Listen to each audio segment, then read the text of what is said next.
Mathematics part 1 यामधील आपण chapter number first पाहतोय. तर बघा, linear equation in two variables, दोन चलातील रेषीय समीकरणे. यामधील आज डिटर्मिनंट मेथड म्हणजे क्रॅमर्स रूल ही बघणार आहोत. तर या पाठीमागच्या तासाला आपण डिटर्मिनंट म्हणजे काय, म्हणजे निश्चयक म्हणजे काय, तो कसं, त्याची उदाहरणं कशी सोडवायची हे बघितलेलं होतं, किंवा निश्चयकाच्या किमती कशा काढायच्या हे सुद्धा बघितलेलं होतं. तर आज आपण काय करायचंय, डिटर्मिनंट मेथड म्हणजे निश्चयक पद्धती किंवा क्रेमर्स रूल म्हणजे क्रेमर्सची पद्धती याविषयी माहिती बघायची आहे. पुस्तकातील पेज नंबर तुम्हाला 11 आहे, त्यावरती दिलेला आहे. Using determinant simultaneous equation can be solved easily and in less space. These method as determinant method. तर बघा, दिलेला एक simultaneous equations म्हणजे एक सामायिक समीकरण सोप्या पद्धतीने किंवा कमीत कमी जागा वापरून निश्चयकाच्या सहाय्याने काय करायचं आहे, म्हणजे निश्चयकाच्या सहाय्याने सोडवता येतं. तर त्याला निश्चयक पद्धती किंवा डिटर्मिनंट मेथड असं म्हणायचं आहे. म्हणजे दिलेलं एक सामायिक समीकरण सोप्या पद्धतीनं आणि कमीत कमी जागा वापरून निश्चयकाच्या सहाय्याने सोडवता येतात, त्याला आपण डिटर्मिनंट मेथड असं म्हणतो. These method was first given by a Swiss mathematician Gabriel Cramer. So it is also known as Cramer's method. तर बघा, ही पद्धत जी आहे तर तो स्विस गणितज्ञ ग्रेबियर क्रेमर यांनी शोधून काढली, म्हणून त्यांना क्रेमर्स मेथड म्हटलं जातं. मग ही क्रेमर्स मेथड जी आहे तर त्याच्या सोडवण्यासाठी काही तुम्हाला टिप्स दिलेल्या आहेत, किंवा त्यांची जी पद्धत आहे समीकरण सोडवण्यासाठी कोणती पद्धत वापरली जाते तर या ठिकाणी दिलेलं आहे. तर त्यानुसार या ठिकाणी तुम्हाला काय सांगितलंय बघा, पहिली जी पद्धत आहे बघा, Cramer's method to solve simultaneous equation. Write given equation in the form of ax plus by is equal to c. तर या ठिकाणी तुम्हाला काय सांगितले बघा, क्रेमरची पद्धत वापरून एक सामायिक समीकरण कसं सोडवायचं याची दिलेलं आहे. तर हे सोडवायचं बघा, ax plus by is equal to c. तर तुम्हाला दिलेलं जे समीकरण आहे तर ते दिलेलं समीकरण सामान्य रूपामध्ये, ठीक आहे, जनरल फॉर्म मध्ये मांडून घ्यायचं आहे. नंतर find the values of determinant d, dx and dy. तर आपल्याला काय करायचं, दुसऱ्या यामध्ये d म्हणजे डिटर्मिनंट सगळ्यांना माहित आहे. तर दिलेल्या निश्चयकाच्या म्हणजे d, dx and dy या निश्चयकाच्या किमती काढायच्या आहेत. ठीक आहे, आता निश्चयकाच्या किमती काढल्यानंतर using x is equal to dx upon d and y is equal to dy upon d.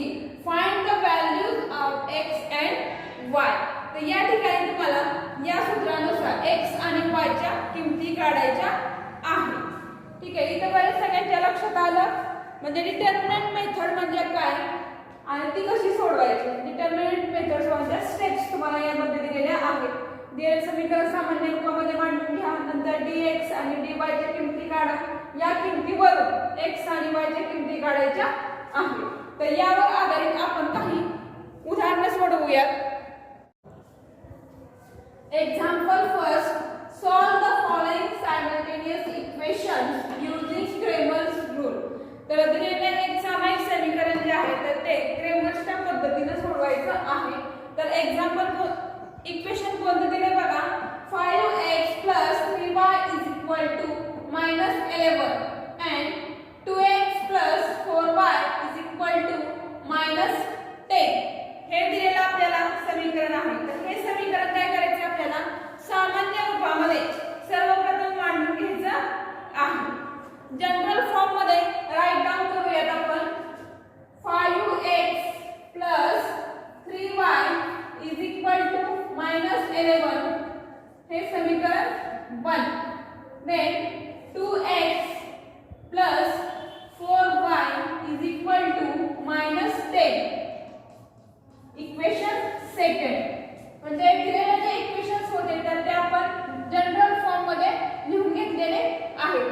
आता यावरून आपल्याला काय करायचंय, d ची व्हॅल्यू काढायची. d म्हणजे डिटर्मिनंटची किंमत काढायची आहे. आता डिटर्मिनंटची किंमत काढण्यासाठी x आणि y हे जे आहेत चल तर त्याच्या चलाचे जे सहगुणक आहेत म्हणजे x आणि y चे जे सहगुणक आहेत म्हणजे 5 2 3 4 तर याच्या व्हॅल्यूज आपल्याला काढायच्या आहेत. D determinant symbol 5 2 3 4 म्हणजे बघा या ठिकाणी आपण काय केलं आहे, डिटर्मिनंट किमती काढण्यासाठी x आणि y चे सहगुणक घेतलेले आहेत. x आणि y चे सहगुणक कोणते तर 5 2 3 4 या ठिकाणी आपण निश्चयक चिन्हामध्ये मांडून घेतलेले आहेत. आता निश्चयक चिन्हामध्ये मांडल्यानंतर यांचं काय करायचं, आपल्याला तिरकस गुणाकार करायचा आहे. 5 into 4 minus 3 into 2 तर यांचा गुणाकार करा. गुणाकार करून जे उत्तर येते ते लिहायचं आहे. 5 गुणिले 4 5 चौक 20 आणि 3 गुणिले 6 20 वजा 6 20 मधून 6 वजा करा राहते किती 14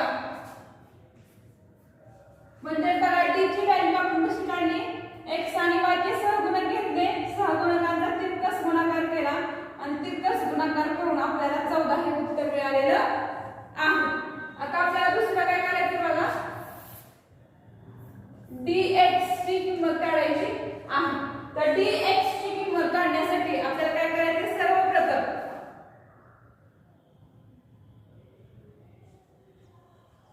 x चे जे सहगुणक आहेत तर ते तात्पुरते झाकून ठेवायचे आहेत आणि उरलेले जे सहगुणक आहेत म्हणजे हे आणि हे तर यांचा तिरकस गुणाकार करायचा आहे.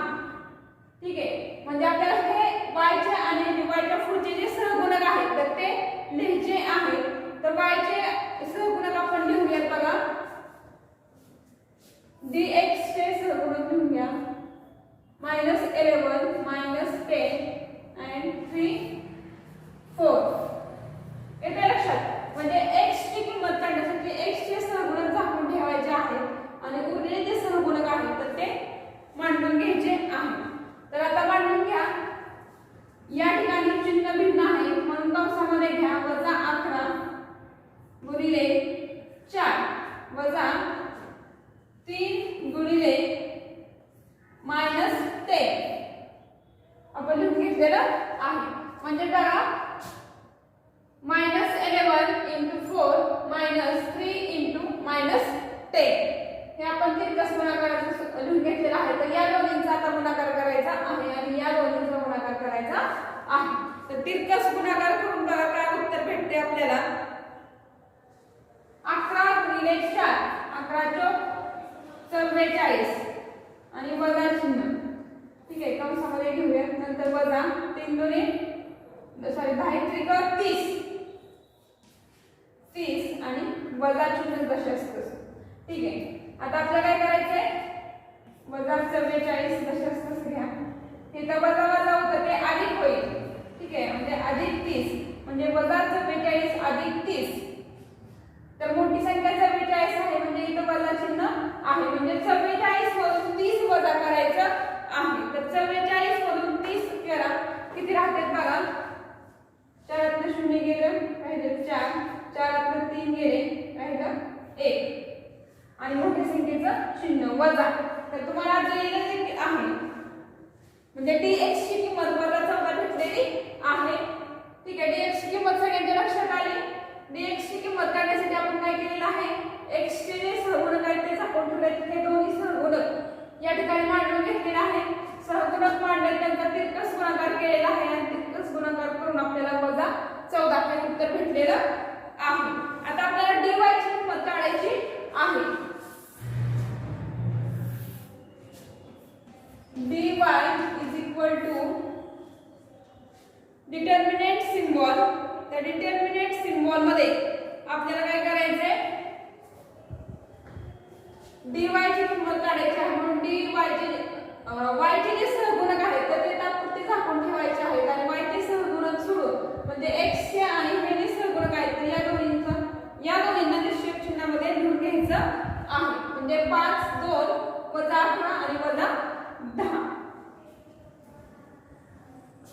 5 2 वजा 11 आणि वजा 10 हे आपण डिटर्मिनंट सिम्बॉल मध्ये राईट डाऊन केलेलं आहे. तर आता यांचा काय करायचं तिरकस गुणाकार करायचा आहे. 5 into -10 -11 into 2. तर या दोन्हींचा तिरकस गुणाकार करा. तिरकस गुणाकार करून उत्तर काय येते बघायचे. 10 गुणिले 5 10 5 50 मायनस चिन्ह नंतर 11 गुणिले 2 11 दूना 22 वजा तसंच तसं म्हणजे वजा 50 वजा 22 हे आपल्याला इथे पण उत्तर भेटलेलं आहे. तर आता आपण काय करायचं इथं वजा 50 इथं वजा वजाचा अधिक होईल म्हणजे 22 अधिक 22 मोठी संख्या कोणती आहे तर इथं 50 आहे म्हणजे 50 मधून 22 वजा करायचं आहे. मोठ्या संख्येचं चिन्ह वजा असल्यामुळे इथं आपल्याला वजाबाकी करायची. 50 मधून 22 गेले तर किती राहतात बघा. 50 मधून 22 गेले म्हणजे 10 तून 2 गेले 8 4 1 5 3 गेले राहिले 2 आणि मोठ्या संख्येचे चिन्ह म्हणजे 50 मधून 22 गेले राहिले 28 आणि मोठ्या संख्येचं चिन्ह वजा 28. ठीक आहे म्हणजे आपण dx dy यांच्या किमती काढलेल्या आहेत. इथे बरेच सगळ्यांच्या लक्षात आले.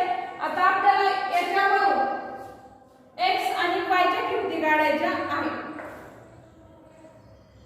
तर मी हे पुसून टाकते. फक्त d आणि dx च्या किमती आहेत ते फक्त घेऊन घेते. d ची आपल्याला किंमत 14 भेटली होती.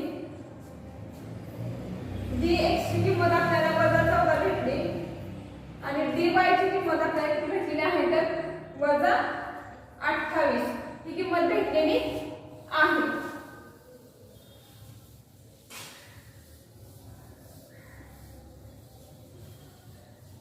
यावरून आपल्याला काय करायचं x आणि y च्या किमती दिलेल्या आहेत तर त्या x आणि y च्या किमती काढायच्या आहेत. तर त्याचं सूत्र जे आहे तर ते सूत्र लिहून घ्यायचे सर्वप्रथम. तर x ची किंमत काढण्यासाठी x चं सूत्र आहे dx d. ठीक आहे dx d. तर dx ची किंमत आपल्याला किती भेटली -14 आणि d ची 14. 14 एके 14 14 एके 14 आणि वजा तसं म्हणजे -1 आपल्याला x ची किंमत भेटलेली आहे. नंतर आपल्याला y ची किंमत काढायची. y dy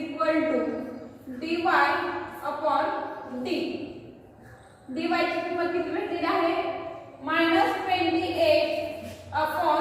d ची व्हॅल्यू 14. इथे x ची किंमत आहे.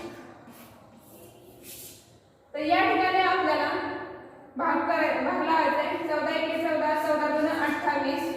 ठीक आहे 2 आणि वजा चिन्ह म्हणजे -2 म्हणजे y -2 x -1 आणि y -2 हे आपल्याला दिलेली समीकरण जे आहे तर त्यांच्या किमती किंवा त्यांची उकल भेटलेली आहे. म्हणून x =1 and y -2